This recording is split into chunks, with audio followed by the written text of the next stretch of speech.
With the release of Transformers Rise of the Beast, the live-action film franchise now has 7 films.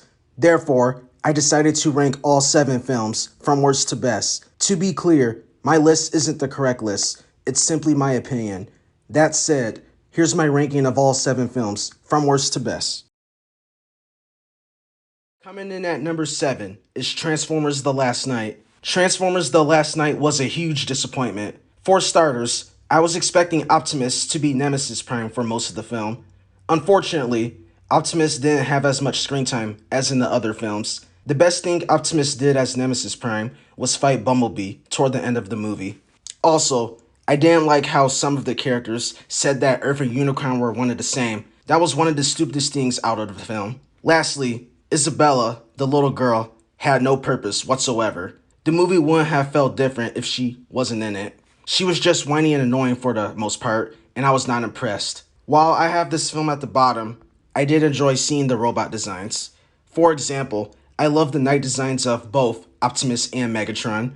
Also, the action sequences were outstanding, specifically the Battle of Stonehenge at the movie's end. Overall, because this movie was a gigantic mess, Transformers The Last Knight comes in last place. At number 6, I have Transformers Revenge of the Fallen. Compared to the first film, Revenge of the Fallen was a letdown for the most part. The movie feels very long, and about half of the film could have been cut without harming the story. The story makes very little sense and introduces so many strands and subplots that it's nearly impossible to care about anything by the end. The humans pepper everyone with machine gun rounds for very little reason, as it never seems to do anything to anyone. The human characters have very little to do and no reason to be near each other. There isn't a single relationship used believably for dramatic purposes. Megan Fox reprises her role so she can stand around and look hot, jiggling appropriately when she runs endlessly in slow motion. During one scene, Wheelie humps her leg as she smiles at him. That's one thing about this film. There's too much sexual stuff. Another example is when Alex seduces Sam and shows her tail so we, the audience, can see her underwear. Despite its flaws, I did enjoy the fight scenes in Revenge of the Fallen. My favorite fight scene is the forest battle, where Optimus fights Megatron, Starscream, and Grindor all at once. Also, I enjoyed that the film took a step up from the first film, with the number of characters added, such as Sideswipe, Jetfire, Wheelie, Soundwave, and of course, The Fallen. Since Revenge of the Fallen was more enjoyable than The Last Knight, it deserves to come in at number 6. At number 5, I have Transformers Age of Extinction. Transformers Age of Extinction is actually an enjoyable movie. I like the idea of an organization wanting to make their own Transformers. Furthermore, I like how that idea was used to bring Megatron back and reincarnate him into Galvatron. Aside from the human-made Transformers, I like how a CIA task force wants to eliminate Autobots and Decepticons alike, since they believe humanity will never be safe until all Transformers are gone. The film introduces Lockdown, who was one of the best villains of the Transformers franchise. He was absolutely ruthless and was willing to do anything to accomplish his goals, as shown during the final battle in Hong Kong. I also like how Harold Attinger, a human, was responsible for the cause of the film's plot and did not care how dangerous his goals and tactics were to get the job done. Hound was definitely the standout character.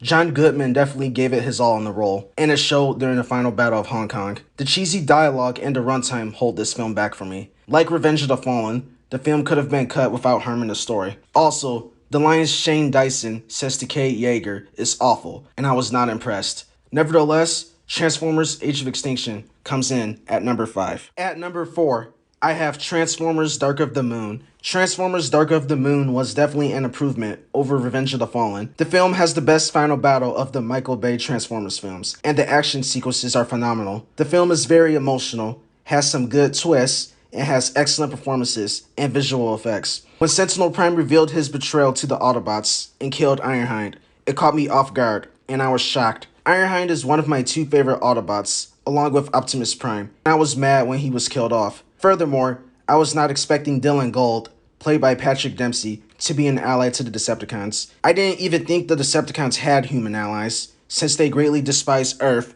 and its inhabitants. Besides the final battle in Chicago, other action sequences that stood out to me were the highway battle and the first fight between Optimus and Sentinel. The thing I didn't like about the film was Carly Spencer, Sam's new girlfriend and a female lead, being a damsel in distress. It was a big disappointment that Carly was treated as the typical lead female character instead of having a kick butt role like Michaela did in the first two films. Overall, Transformers Darker the Moon is pretty solid and deserves to come in at number 4.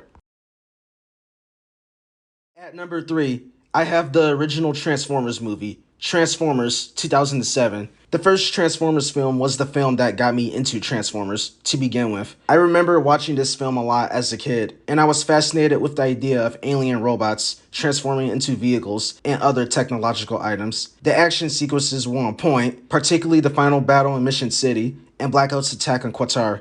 The visual effects and sound design of this movie were phenomenal. Linkin Park's song, What I've Done, is still good today. Peter Cullen as Optimus Prime was the standout voice performance in this film, and I'm so glad he's still voicing Optimus Prime today. Whenever you hear Peter Cullen's voice as Optimus, it's so inspirational and can get you moving. Shia LaBeouf did a great job as Sam Witwicky, and the Transformers franchise doesn't feel the same without him. Also, this is the film that made me develop a crush on Megan Fox. She was my first ever celebrity crush, and if she had never had plastic surgery, I probably would still have a crush on her now. That said, the first Transformers film is the best of the Michael Bay movies by far. At number 2, I have the 2018 film, Bumblebee. This movie was definitely a breath of fresh air. After The Last Night didn't do so well with audiences and critics alike, the franchise decided to go a different direction. Not only did I like seeing a lot of the Transformers in their G1 designs, but I also liked how this film only focuses on one character. It was lovely to see how Bumblebee lost his voice and how he learned to communicate with his radio. Also, I liked seeing Bumblebee's bond with Haley Steinfeld's character, Charlie Watson. Seeing Bumblebee get accustomed to Earth while trying to carry out his mission was so heartwarming. Furthermore, I appreciated that we finally had a female lead in the Transformers film franchise as the main protagonist. Other positive things I like about this movie are the chemistry between Charlie and Memo, Shatter and Dropkick as the film's main antagonists, the action sequences, and Travis Knight's direction.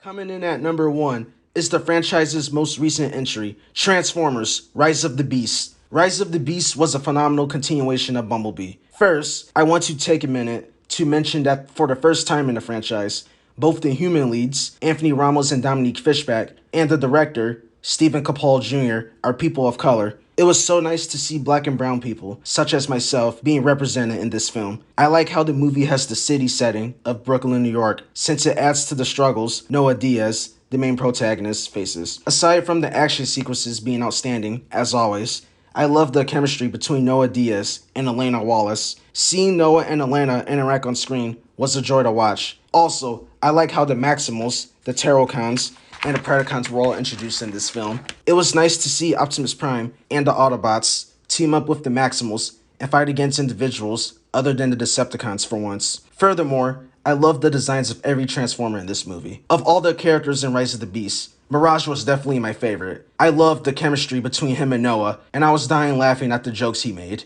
My favorite scene of them together is when Mirage transforms into an exosuit for Noah to wear during the final battle. Lastly, I like how this film gives us a proper introduction to Unicron after The Last Night didn't properly introduce him. While it would have been better to see Unicron in his robot form, I found him to be a pretty threatening villain overall. Transformers: Rise of the Beast was definitely an improvement over the Michael Bay films, and I wasn't bored for a second while watching it in theaters. As a result, it comes in at number 1. There you have it, my ranking of all 7 live-action Transformers films, from worst to best. Feel free to leave your ranking of the live-action Transformers films in the comments section below. Also, check out my other videos, and leave a like, comment, and subscribe for more content. Thanks for watching, and I appreciate everyone's support. Peace out.